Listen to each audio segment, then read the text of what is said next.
एक बार की बात है, कुछ साइंटिस्ट ने मिलकर के एक बहुत ही इंटरेस्टिंग एक्सपेरिमेंट किया। उन्होंने क्या किया कि एक बहुत बड़ा सा पिंजरा लिया, उसके अंदर 5 बंदरों को रख दिया और वहां पर एक सीढ़ी लगा दी। उस सीढ़ी के टॉप पर कुछ केले रख दिए। फिर उन साइंटिस्ट ने क्या किया कि जैसे ही कोई भी बंदर उस सीढ़ी पर चढ़ता केलों तक पहुंचने के लिए, तो ऊपर से ठंडे पानी की बारिश करने लग जाते। तो जैसे ही वो ठंडा पानी गिरता उस बंदर के ऊपर जो कि सीढ़ी पर चढ़ रहा था, वो फटाफट से नीचे आता तो पानी बंद हो जाता। फिर दोबारा से कोई और बंदर उस सीढ़ी पर चढ़ता उन केलों तक पहुंचने के लिए, दोबारा से यही होता। दोबारा से ऊपर से ठंडे पानी की बारिश होती, वो बंदर जैसे ही नीचे आता दोबारा से बारिश बंद हो जाती। तो बंदरों ने इसका मतलब यह निकाला कि जैसे ही कोई भी सीढ़ी पर चढ़ता है तो ऊपर से ठंडा पानी गिरता है। फिर उसके बाद में जैसे ही कोई भी बंदर उस सीढ़ी पर चढ़ने की कोशिश भी करता तो बाकी के बंदर सब इकट्ठे होकर के उसको पकड़ते, उसको मारते, उसको पीटते और उसको नीचे गिरा देते। फिर दोबारा कोई कोशिश करता, दोबारा उसके साथ भी ऐसा ही होता।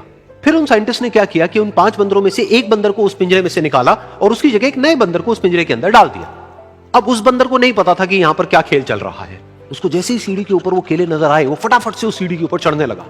अब की बार साइंटिस्ट ने कोई बारिश नहीं करी, लेकिन फिर भी जो बाकी के बंदर थे उन्होंने इसको पकड़ा, सीढ़ी से नीचे उतारा और मारने पीटने लग गए।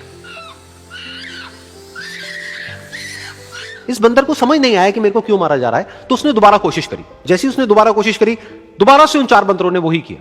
तो अब इस नए बंदर के दिमाग में क्या बैठ गया कि सीढ़ी पर चढ़ना मना है, अगर सीढ़ी पर चढ़ते हैं तो मार पड़ती है। उस सीढ़ी पर चढ़ना क्यों मना है और क्यों मार पड़ती है वो उसको नहीं पता था, बट उसके दिमाग में यह बैठ गया कि इस सीढ़ी पर नहीं चढ़ना है, ना किसी को चढ़ने देना है।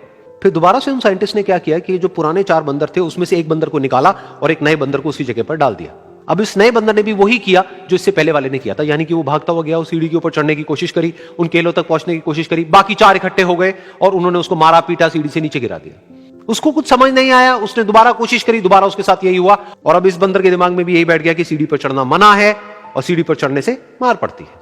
फिर साइंटिस्ट ने एक एक करके जो पुराने 3 बंदर बचे हुए थे उसमें से भी एक एक करके उन बंदरों को निकाला और उनकी जगह पर 3 नए बंदर आ गए। अब ये 5 बंदर नए थे और किसी को भी यह नहीं पता था कि उस सीढ़ी पर चढ़ना मना क्यों है, लेकिन उन सबके दिमाग में बैठा हुआ था कि सीढ़ी पर चढ़ने से मार पड़ती है। तो कोई भी कोशिश नहीं कर रहा था, जबकि अब कोई ठंडे पानी की बारिश भी नहीं हो रही थी। वो चाहते तो आराम से उस सीढ़ी पर चढ़ते, केले तोड़ते और आपस में बांट करके खा लेते। बिल्कुल ऐसा ही हम लोगों के साथ भी होता है, यानी कि इंसानों के साथ भी होता है। हजारों साल पहले कोई प्रथा बनी होती है, कोई रीति रिवाज होता है जिसके पीछे कोई ना कोई वजह होती है, लेकिन वो वजह खत्म होने के बाद भी वो प्रथा चलती रहती है, वो रीति रिवाज चलते ही रहते हैं।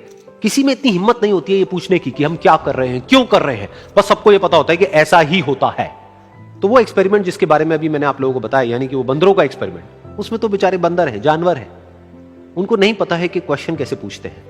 लेकिन अगर हम इंसान होने के बावजूद भी क्वेश्चन ना करें तो हमारे में और जानवरों में क्या फर्क है, सोचिए।